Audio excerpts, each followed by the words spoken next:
When we learn to use the text function in Microsoft Excel, what we're really learning is how to do number formatting in a spreadsheet. If you ever click on any cell that contains a number inside of Excel, and then go up to the Home ribbon up at the top of the screen, you'll see a drop-down menu that has different number formats on it. And if you have a number like 5,630, for example, there will be certain things on this drop-down menu that make sense to you. Things like 563.00 or $sign 5,63.00. But there will be other things that might be very confusing to you, like 5/31/1915. Something to note here is that whether you're talking about numbers or you're talking about dates in Excel, ultimately everything that's not pure text is saved into a spreadsheet as a number. Of course, numbers are easy enough to see, but also dates are really just the number of days it's been since January 1st of 1900, which means that 5,630 days after January 1st of 1900 comes May 31st of 1915. Now, why does this matter? It's because if you highlight a cell that has, for example, 5,630 in it, you could choose to apply all sorts of different currency notation on it. You could put parentheses around it, you could change the color of it, and you can do this by selecting that formatting directly. But if you go into the formatting tools in Excel, you'll see there's also this custom feature. And you'll notice that there are actually just codes, things like 0.00, and things with pound signs, and even things that say in square brackets the word red.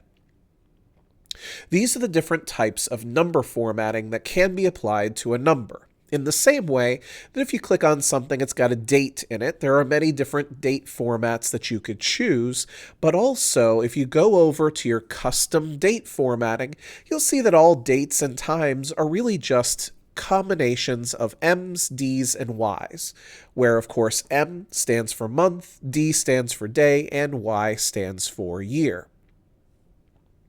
If we look at standard number formatting, the number codes that we want to be able to try to put in are things like decimal sign, comma, $sign, a 0, or a pound sign.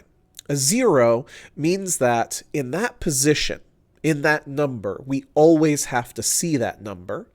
And a pound sign means that it's optional. If that digit exists, show it, but if it doesn't exist, don't bother with it. So for example, let's take the number 43,211.8442.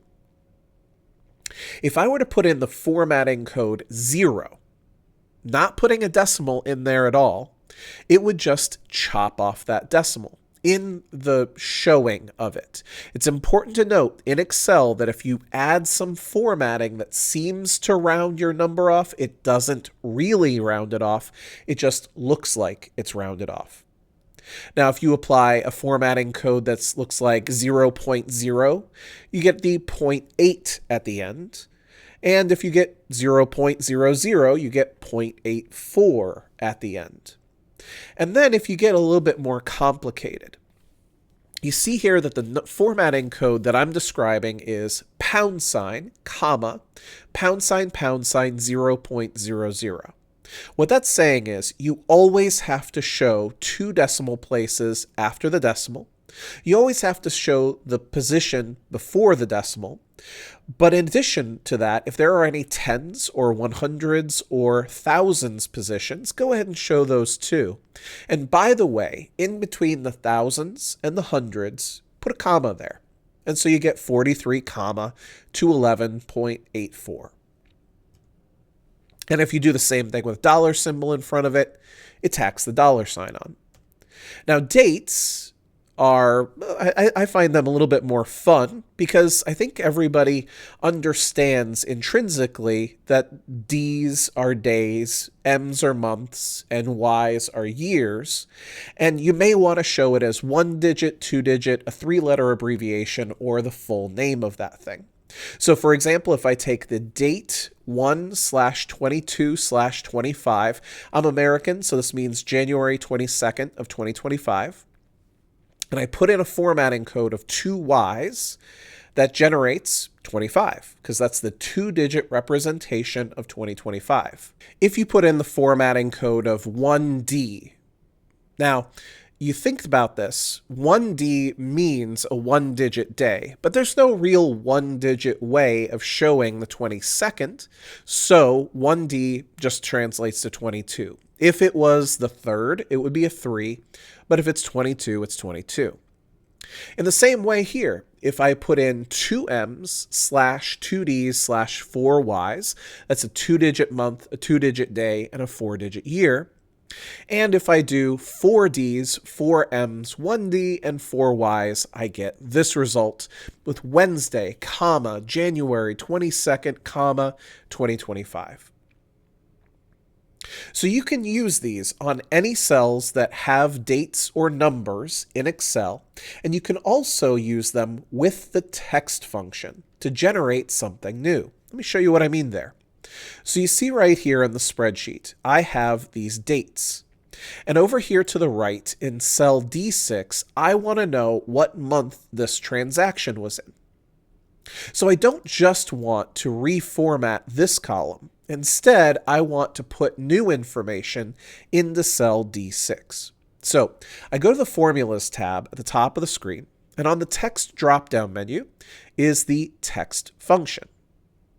And what the text function does is it accepts that date value. So the value going in is the date to the left. So I'll click here on 4/12/2025. And then you see that there is the formatting text code. Now, the only thing you've got to worry about here is you've got to put quotation marks around whatever you want to see. So I'll put in quotation marks, and then I'll put in 4Ms, and then I'll close the quotation marks. And just like that, I get April out of that. Then I click OK, and again, when I autofill down, you can see that all the month names are generated from those dates. If you look over here to the right, you'll see the result of many different combinations. If I put in July 31st of 2024 and I use these various codes, what spits out from that are these various results. You see there that you can put in commas, dashes, slashes, or periods, and of course spaces, and get all sorts of different results here.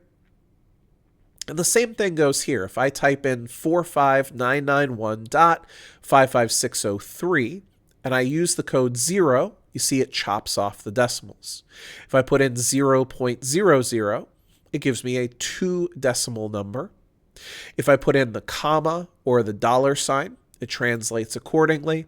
And interestingly here, if I use something where I put the comma after the decimal, I can actually chop this off and say that it's 46K instead of 45,991.